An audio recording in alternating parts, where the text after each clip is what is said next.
Alright everybody, so how we doing today? Let's find ourselves a story a little less unpleasant, shall we? Now then, time to tackle one of my favorite thing to tackle. Globalism. Specifically, this time it is the UN. Two-thirds of UN Security Council ask UN Chief of Syria hospital tax inquiry. United Nations. Two-thirds of the United Nations Security Council, including the United States, Britain, and France, asked Secretary General Antonio Guterres on Tuesday to investigate attacks on UN-supported medical facilities in northwest Syria, diplomats said. Syrian President Bashar al-Assad's forces, backed by Russia, began an offensive on the last major insurgent stronghold 3 months ago. The United Nations says it has killed at least 450 civilians and displaced more than 440,000 people. The Security Council has been deadlocked on Syria with Russia and China. Two of the body's 5 veto powers, along with Britain, France, and the United States, shielding Assad's government from any action during 8 years of war. Britain, France, the United States, Germany, Belgium, Peru, Poland, Kuwait, Dominican Republic, and Indonesia delivered a démarche, a formal diplomatic petition, to Guterres over the lack of an inquiry into attacks on UN-supported facilities. At least 14 UN-supported facilities on the list of deconflicted facilities have been damaged or destroyed in northwest Syria since the end of April, they told Guterres, according to the agreed request seen by Reuters. Now, as unfair to organizations like the UN as I can be, since I am a nationalist against any form of globalism, I will say, however, that Syria's treatment of these UN facilities I would find highly inappropriate.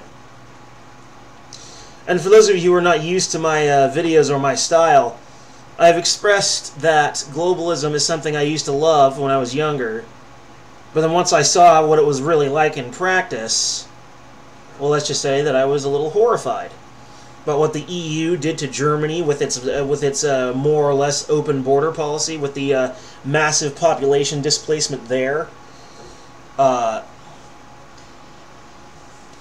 to mention the fact that the UN doesn't respect national sovereignty and how it tries to assert itself over national goals and tries to force people to live under one standard, regardless of any differences of personal values or morality.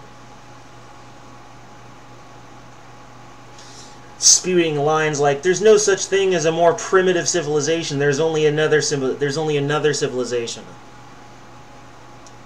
They're not backwards or behind. They're just different. Yeah, and the way in which they're different is bad. Anyway, we therefore respectfully request that you consider launching an internal UN investigation into attacks that have damaged or destroyed UN-supported facilities in northwest Syria and report back promptly, they said. They noted that in 2016, former UN Security General Ban Ki-moon had used his discretionary power to open an inquiry into an attack on a Syrian Arab Red Crescent humanitarian convoy in Aleppo. Guterres spokesman Farhan Haq confirmed representatives of 10 member states had met with the Secretary General. "We will consider this request," Haq said. While the United Nations has shared the locations of humanitarian facilities with the parties to the conflict, UN Aid Chief Mark Lowcock, great name, has told the Security Council that dozens of healthcare facilities have been struck since April. Is that information used as it's intended to protect facilities, or is it being used to target facilities? Lowcock said to reporters on Tuesday after briefing the Council for the 7th time since the Syrian government offensive began. The 10 members of the Security Council also called on Guterres to investigate why the so-called deconfliction mechanism had failed to deter attacks. Russia and Syria have said their forces are not targeting civilians or civilian infrastructure, and questioned the sources used by the United Nations to verify attacks on health centers. True, no news sources are perfect, but given the nature of the Syrian conflict, it's highly likely that UN medical facilities have been targeted, possibly on purpose or possibly even by accident.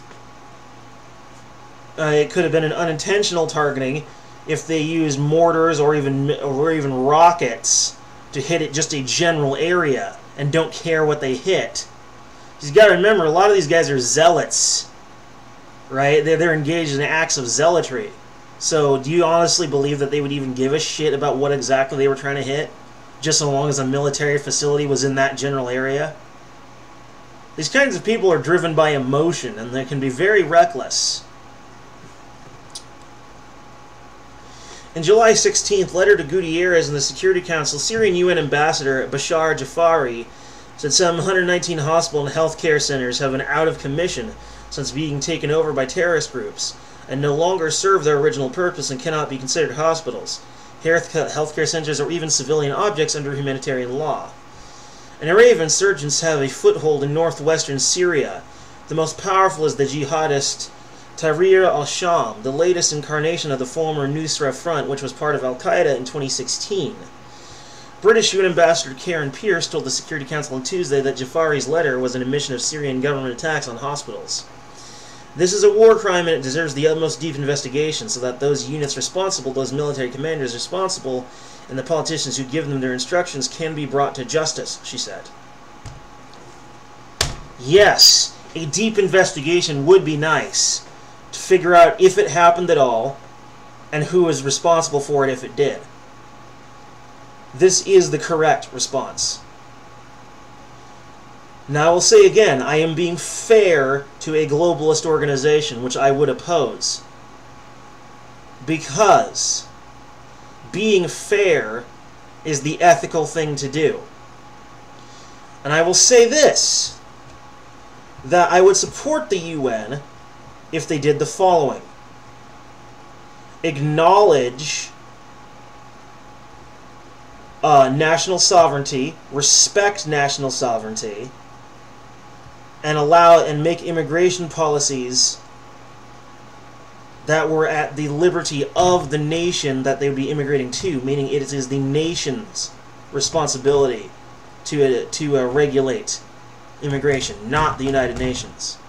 The United Nations should be an oversight organization, purely national oversight, meaning if a nation commits a crime or does something that could be seen as illegal or morally reprehensible, then that is the UN's exclusive territory to oversee any disputes or any issues like that, not to dictate the nature of the border, where it should be, or who's allowed to cross it. That is up to the country itself.